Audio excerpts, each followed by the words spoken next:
All right, I just wanted to get this out of the way. Since Fiore is my favorite character, I thought I would give a brief talk on how I like the Fiore comic. Long story short, this shit almost made me cry. How the hell did they make this so good for fucking Fiore? Of all people. She's my favorite DC character, but somehow this made me like her more. I never expected that. When I heard that there was a Fiore comic coming out, I never expected it to be really that great. I just expected it to touch up on a little bit of Fiore's past, maybe show what happened before season 1, and that was it. This shit was like a whole damn episode. Like, I was not expecting the comic to be that long, especially 3 minutes. Like, what? The comic basically dives into Fiore's past as she was neglected by her parents most of her life. So, anytime she got to like go to a library or something and read, that was the only place where she felt true happiness. And I guess learned all the curse words because that wasn't really discussed in the comic.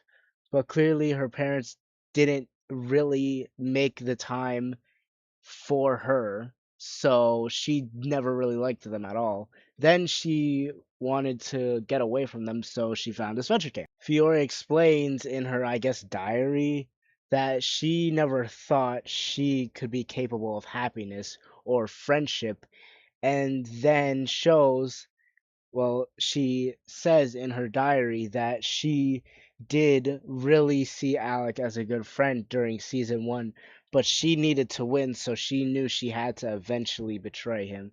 And it shows her a little scene on her like bed the next day, like crying before like the finale. And I think this is such a good touch. People say they don't like Alec and Fiore. How? Fiore and Alec are such a perfect pair because they're both fucking nerds. Well, they're not nerds, but like they read a lot. They're like smart and shit. Like, I don't know. Anyways, we get a little time lapse through how Fiore is sent off to boarding school, and then she gets to rejoin All Stars. That's good. That segment is kind of boring, but whatever. Um, she then says that she was thankful that she finally got to fix things with Alec, and she doesn't know whether she sees him as a friend or not. Fiore explains her journey through All Stars very briefly and her boarding school life. But what I found interesting was during the All Stars segment, she mentions that she doesn't know if she loves Alec as a friend or not, which means maybe she does see Alec as some sort of father figure to her because honestly, her father's kind of like a dick. Like, this dude did not give a shit to try for the daughter at all.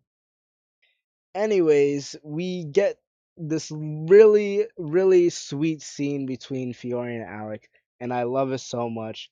Like, they like genuinely I really want Fiore to win now. Like, didn't think it was possible at the beginning of season 5, but this comic has given me so much hope that I actually am now fully rooting for Fiore to win. Genuinely love this comic so much. I think it is the best one by like a long shot. People say the Miriam one is better.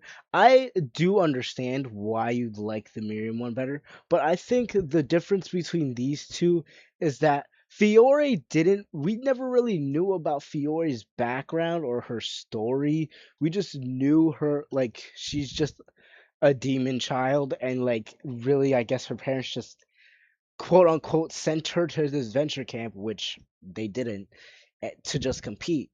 Miriam's story, on the other hand, is that something we already basically knew about, and that the comic further like showed us what happens that day, which I think is good, but I think the fact that we got information now on why Fiore is the way she is makes a lot more sense because Miriam's comic, we already knew why. She explained it. She thoroughly explained the full story of what happened.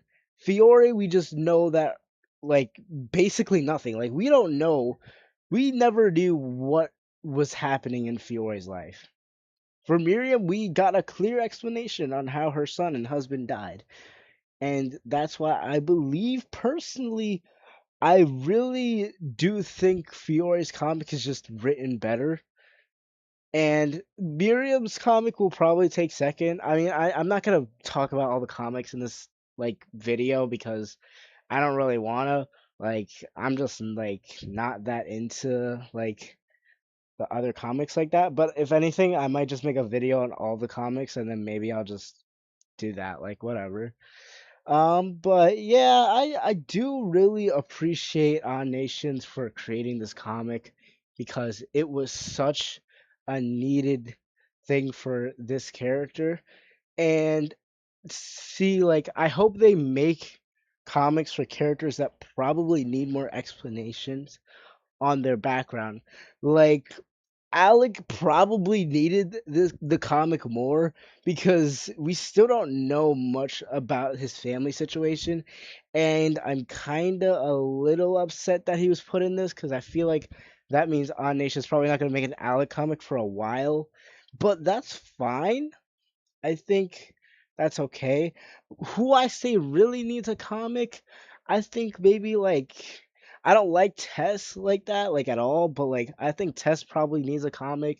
Tristan, um, maybe like I think if they did anyone from season one that didn't make a merge, maybe all of the people who didn't make merge season one because they don't really need that much. We just need a little background on them.